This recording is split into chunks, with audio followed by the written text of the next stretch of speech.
Hello everyone, my name is Mary Hamilton and I work in paediatrics as an occupational therapist. I felt at this season, listening to other parents, that I needed to send something out there just to help you parents understand what your child is going through and give you some ideas on awareness and what you can do. So you might be thinking, my child has got issues, but I don't know what to do, I don't know who to turn to, I really don't know what to do about this. So since you've been in lockdown, you might have noticed that your child just doesn't sit still. They can't concentrate, they're rocking, they have difficulty keeping their eyes in one place, their eyes are all over the kitchen or all over the room, and they're not actually concentrating down onto the paper that you've just printed out and used up lots of ink. Or they get upset when you've asked them to write a sentence, or they get really angry when you've asked them to go and get their reading book from upstairs. So they could be even growling, making noises, or even making animal sounds and perhaps impersonating animals as well. Or they might try and make you laugh on the other end of the spectrum to distract you so they can get away with doing whatever they have to do for school. They could be tapping on the desk, they could be chewing on the end of a pencil, they could be pinging an elastic band or chewing on any non-food item. But really, deep down, you have probably noticed that this has been an issue for some time, but it's really come to a head since you've been in lockdown these last few weeks.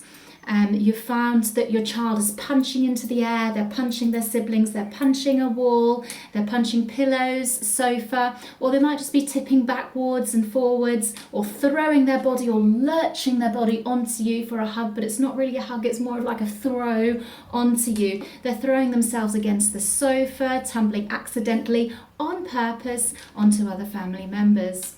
You might also have found that your child is laying down a lot. They've been quite lethargic and everything they're doing is laying down. You just can't seem to get them seated upright for very long.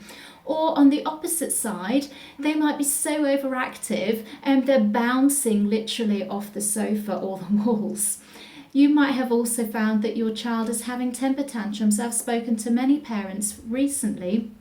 Some parents are experiencing major tantrums, 10 or more a day, and it's taking up to an hour or more to actually calm and self-regulate their child afterwards. And you might have found that my child is very dysregulated, but they were like this anyway before lockdown.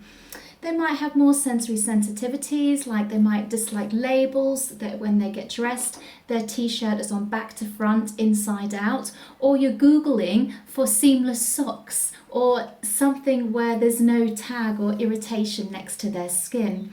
And as a parent, you're questioning, well, is this normal? Is this lockdown? When we go back to school, will it just be normal? Or when my child grows up, will it just disappear? But then my other sibling, my other daughter, my other son, they don't have this issues. It is just this one child. So have I done something wrong? Is it something to do with my parenting? Should I have done something different? Should I be doing something different?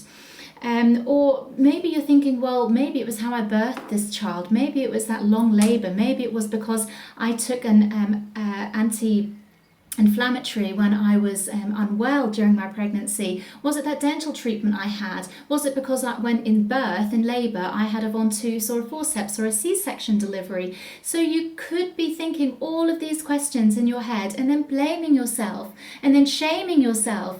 Or we could be on the other end of the spectrum where you could be in denial and thinking, well, I can cope, I can manage this, we can sort this out as a family, it will get better.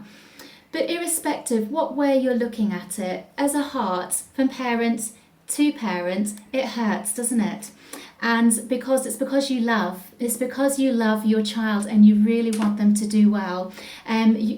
So what we do often is we compare with other children. We think Charlie down the road, well, he can sit down and order his spellings. And Susie down there, well, she can do the wonderful drama and has no problem with her confidence.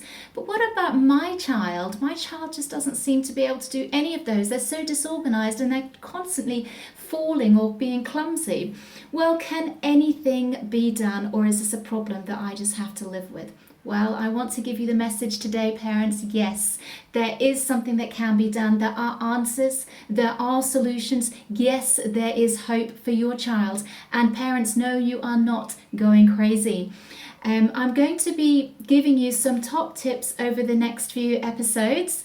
This is the first time I've done this, so I just want to see how it goes. And I'd also like to group some of the behaviours that I've talked about to give you some solutions. I'm going to be doing 5-minute bursts on each episode so that you can have some tools to carry on parenting your child and understanding your child in this season. So today, thank you for listening, and I hope you'll tune in again. Bye-bye.